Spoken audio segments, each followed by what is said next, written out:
ဘုန်းကြီးကျောင်းကိုသွားမယ်ဆိုတဲ့နေ့ဒီမှာတော့အလမ်းမမီခင်တော့ကျွန်တော်ကတော့နိုးနေတတ်ပါတယ်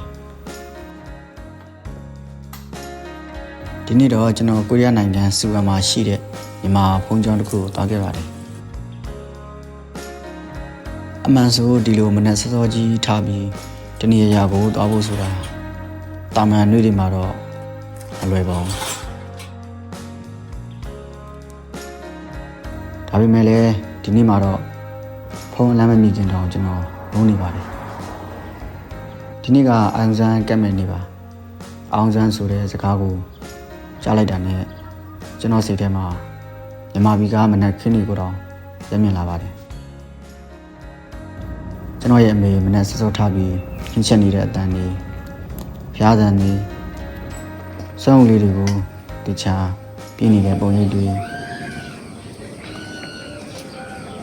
ခါတလေကျွန်တော်တို့တွေအိမ်မန်းစီတာကနေရမဟုတ်ဘူးလို့ကျွန်တော်ထင်ပါတယ်ဒီလိုဖီလီတွေကပဲစိတ်ထဲကိုရောက်လာတတ်တာပါဒီလိုနဲ့ကျွန်တော်ကိုလာခေါ်တဲ့စက်ယုံကအကူကြီးတွေနဲ့အတူဘုန်းကြီးကျောင်းဘက်ကိုထွက်လာခဲ့ပါတယ်ကားပေါ်မှာတော့တချို့ကဖုန်းပြောနေကြပါတယ်တချို့ကတော့ကားပေါ်မှာစကားတွေပြောရင်ပဲလိုက်လာခဲ့ကြပါတယ်ကျွန်တော်ကတော့ကားပေါ်မှာဖွင့်ထားတဲ့သချင်းကိုနားထောင်ရင်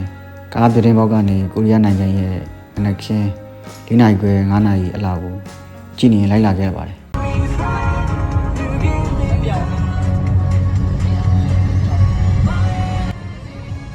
ဘုန်းကြီးကျောင်းသွားမယ်ဆိုတဲ့နေ့ဒီမှာတော့အမြဲတက်တက်ကြွကြွဖြစ်နေတတ်ကြတယ်လို့ကျွန်တော်ထင်ပါတယ်ကားပေါ်ရောက်မှကျွန်တော်ရဲ့ဖက်နှက်ကိုကြည့်လိုက်တော့ဖက်နှက်တစ်ဖက်နဲ့တစ်ဖက်ကတူးမနေပါဘူးဒီလိုနဲ့ဘုန်းကြီးကျောင်းကိုရောက်လာတော့အောက်ထပ်ကလေးကဝင်းကားအနံလေးတွေကတက်လာပါတယ်တချို့ကဝင်းကားဘက်တွေတဲနေကြတယ်တချို့က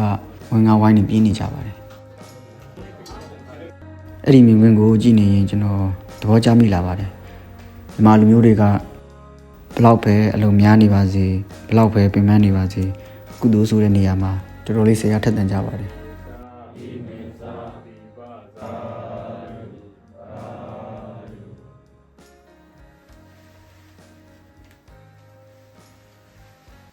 ဆွမ်းကပ်နေတဲ့အချိန်မှာတော့ကျွန်တော်ဘေးကနေပဲကြည့်နေမိတယ်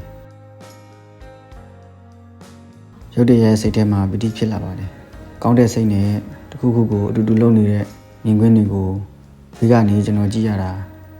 တော်တော်လေးစိတ်ချမ်းသာပါတယ်တခါတလေဘဝမှာပျော်ရွှင်မှုဆိုတာ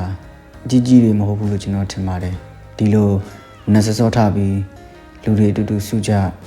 ကုသိုလ်တွေအတူတူယူကြရင်းရင်းနှီးနှီးနဲ့နှုတ်ဆက်ကြတာတွေကစိတ်ကိုတကယ်ပြည့်စုံစေပါတယ်ဒီနေ့ကတော့ကျွန်တော်အတွက်ဗီဒီယိုတစ်ပုဒ်ရိုက်တဲ့နေ့ထက်စိတ်ထဲမှာအခုနိုင်ငံရဲ့အငွေအသက်ပီတိလေးတစ်ခုယူပြီးအိမ်ပြန်လာတဲ့နေ့လို့ပို့ပြောရမယ်ထင်ပါတယ်ကိုရီးယားနိုင်ငံမှာနေတဲ့နေ့တွေကအမြဲတမ်းလိုမြန်နေတတ်ပါတယ်အလုပ်ယထာဘုံအချိန်စတာတွေနဲ့ပဲအချိန်ကုန်နေတတ်ပါတယ်ဒါပေမဲ့ဒီလိုနေမျိုးတွေကြတော့